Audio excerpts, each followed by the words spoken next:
Dunia hiburan tanah air diguncang isu perselingkuhan yang menyeret nama Inara Rusli. Wardah Tinamawa melaporkan suaminya, Insanul Fahmi, dan artis berinisial IR ke Polda Metro Jaya atas dugaan perzinaan. Kecurigaan Mawa tumbuh setelah 7 tahun pernikahan yang ia ungkapkan melalui unggahan emosional di Instagram. Meskipun sempat beredar percakapan yang diduga dari Inara yang membantah hubungan spesial, Mawa memutuskan menempuh jalur hukum. Ia menilai bukti yang dimilikinya sudah kuat, sehingga kasus ini resmi memasuki tahap penyidikan.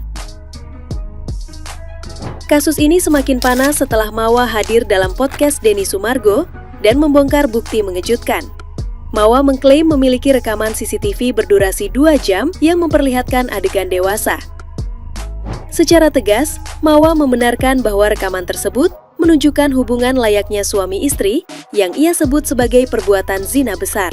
Mawa menjamin rekaman versi lengkap telah diserahkan kepada penyidik sebagai bukti akurat. Hingga kini, publik masih menanti klarifikasi resmi dari Inara Rusli maupun Insanul Fahmi yang memilih bungkam terkait bukti dan tuduhan serius ini. Nah, gimana nih menurut netizen yang terhormat? Silahkan berkomentar ya. Nar, kok bisa Nar? Kok bisa? Aduh, kecewa kali aku sama kau Nar, ya Allah. Padahal aku suka kali nengok kau lah, uhti banget gitu loh. Iya, auramu itu bagus banget gitu loh Dek. Kenapa kok mesti suka kali kau yang hitam-hitam? Ya, kok bisa sih? Kenapa nggak orang lain? Itu laki orang Nar, laki orang Nar. Nar, oh Nar, ya Allah, kok bisa sih? Kecewa kali aku sama kau loh. Padahal kau tuh perawakanmu uti banget. Kau tuh parasmu itu cantik banget. Kok bisa sih?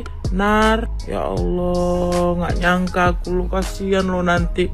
Ini jejak digital itu susah hilang Nar. Ya ampun, udahlah Nar. Satu kata buat Inara Rusli guys, gacor. Ya lu bayangin aja, kenalan di bulan Juli, di bulan Agustusnya udah buka warung bos. Udah gitu durasinya 2 jam lagi dan sambil hahaha, buset. Gue gak kebayang sekapalan apa itu Kalau main bola itu ibaratnya extra time udah abis nih, lanjut lagi ke adu penalti. Gila ya, mereka itu ketemunya di pengajian loh. Kalian ke pengajian mau ngapain sih? Mau ngaji apa mau cari jodoh? Dan bisa-bisanya kalian zina dulu, abis itu baru minta izin poligami. Ada Inara, lu kan dulu korban perselingkuhan. Harusnya lu paham dong, lu tahu rasa sakitnya kayak gimana. Masa sekarang lu jadi pelaku sih? Gue sih nggak mau ngata-ngatain lu kayak gimana. Jadi biar lu aja ngata-ngatain diri lu sendiri. Kita langsung cek par aja ya. Pikir masa tidak ada perempuan baik-baik yang mau sama suami modern?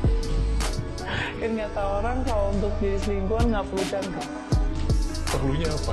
Perlunya nggak tahu diri aja. Ingat ya Kai, kamu jangan jadi anaknya nakal. Kalau kamu nakal, nanti jodohnya kayak Inara sama Jule loh. Mereka itu adalah combo maut yang sangat mematikan. Jadi hati-hati ya. Kayak hati-hati ya. Nurut sama papa makanya ya. Love ya dek. Coba pak.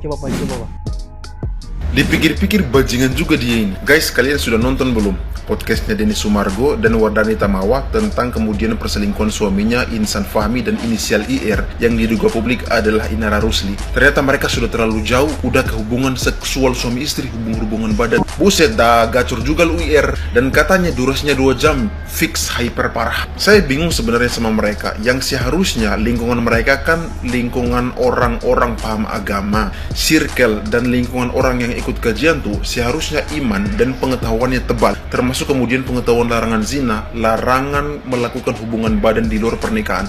Harusnya mereka punya itu, harusnya mereka paham itu. Mereka punya circle kajian, lingkungannya lingkungan dakwah, dan mereka itu memiliki akses begitu mudah untuk kemudian mendapatkan pengetahuan dan ilmu. Tapi kenapa hal yang pengetahuan umum yang semua orang udah tahu itu nggak boleh, yakni zina, kenapa nggak bisa kalian hindari? Bagi mereka-mereka di luar sana yang pemahaman agamanya minim, lingkungan yang nggak mendukung, imannya tipis, terus berzina, melakukan hubungan seks dengan pacarnya atau berselingkuh, kita akui itu memang salah, tetap salah. Tapi rasa-rasanya agak heran dan aneh ketika yang berselingkuh, bahkan sampai berzina, itu adalah orang yang circle, lingkungannya adalah circle dan lingkungan sering ikut kajian, bahkan bisa dibilang sudah dekat sama para penceramah, para pendakwah, tapi tetap kecolongan. Ini gue ngomong kayak gini, bukan berarti gue sempurna, gue juga banyak dosa, baik dosa besar maupun dosa kecil gitu kan. Tapi agak gimana gitu kalau yang ngelakuin itu adalah orang yang brandingannya, yang di circle-nya, yang perselingkuhan itu agamis. Kayak gimana gitu? Cuman mah tidak suka sama wanita-wanita yang suka merusak rumah tangga orang lain. Kalian pikir membangun rumah tangga itu semudah itu? Hah? Kalian mah para wanita yang suka melayani suami yang enak, menunggu hasilnya. Kalian mah tidak tahu prosesnya bagaimana seorang istri menjalani rumah tangga teh. Jatuh bangun mereka dalam yang namanya dalam rumah tangga. Anak-anak masuk semuanya. Sedih kalau kita mikirin para istri. Waktu sulit, waktu susah dia mendampingi suami. Sekarang posisi suaminya sudah di atas. Malah suaminya membahagiakan wanita lain dibanding istrinya. Astagfirullahaladzim. Kemarin saya bertemu dengan teman saya, kebetulan dia laki-laki beristri dan dia adalah pelaku perselingkuhan. Saya tanya sama dia, kenapa kamu melakukan perselingkuhan dari istri kamu? Dia menjawab bahwa perselingkuhan yang dilakukan itu bukan karena ada kesalahan dari faktor istrinya. Istrinya itu sangat cantik, baik, sehat lahir dan batin, dan menurut dia sempurna di matanya. Tapi saya tanya lagi lah, kenapa kamu melakukan itu? Lah, dia cuma bilang bahwa dia melakukan itu karena pergaulan. Jadi kebetulan dia seorang pengusaha dan teman-temannya itu semuanya hampir berselingkuh. Dan dia tidak kuat iman, akhirnya melakukan hal yang sama seperti apa yang dilakukan oleh teman-temannya.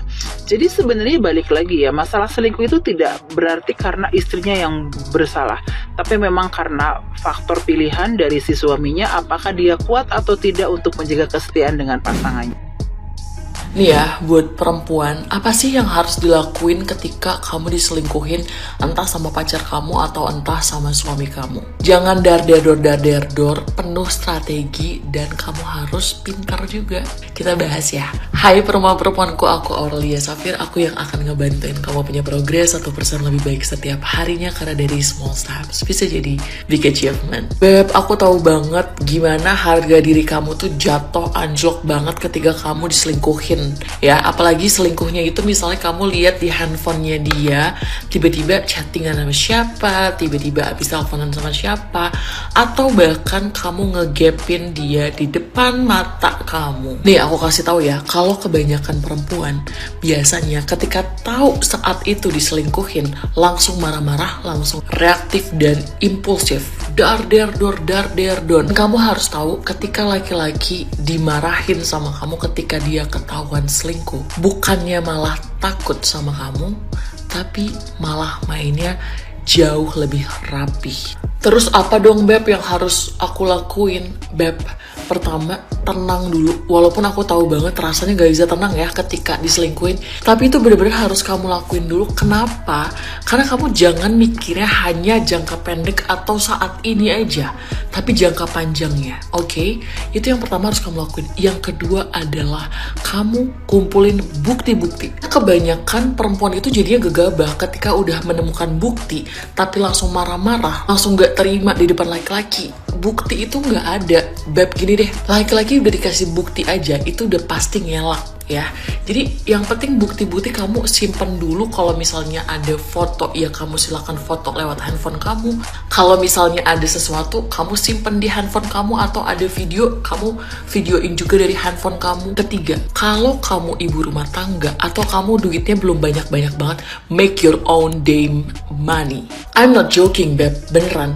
Jadi kalau misalnya kamu masih ketergantungan secara finansial sama laki-laki, mendingan kamu cari duit dulu. Gak apa-apa, kamu biarin aja dulu nih orang selingkuh atau gimana, yang penting kamu kumpulin aja dulu buktinya. Daripada kamu marah-marah, kamu yang akan dicap gila sendiri, dan ujung-ujungnya apa? Makin menyepelekan kamu, dan ujung-ujungnya kalau kamu secara finansial ketergantungan sama pasangan kamu, ntar dia bisa aja stop itu, ntar bisa aja dia ngurangin itu dari kamu. Jadi, kalau kamu diselingkuhin harus full strategi ya, harus rapih. Karena kita semua tahu dong, ketika perempuan diselingkuhin, yang harus dilakukan adalah apa? Walk away, betul ya? Kamu harus pergi, tapi perginya itu harus pakai logika juga. Tenang aja, aku nggak nyuruh kamu untuk langsung ninggalin, enggak, karena itu akan menjadi resiko yang besar banget. Kalau kamu lagi dibego-begoin sama laki-laki, jangan kamu memvalidasi mereka bahwa kamu itu beneran bego, tapi pakai akal dan logika kamu.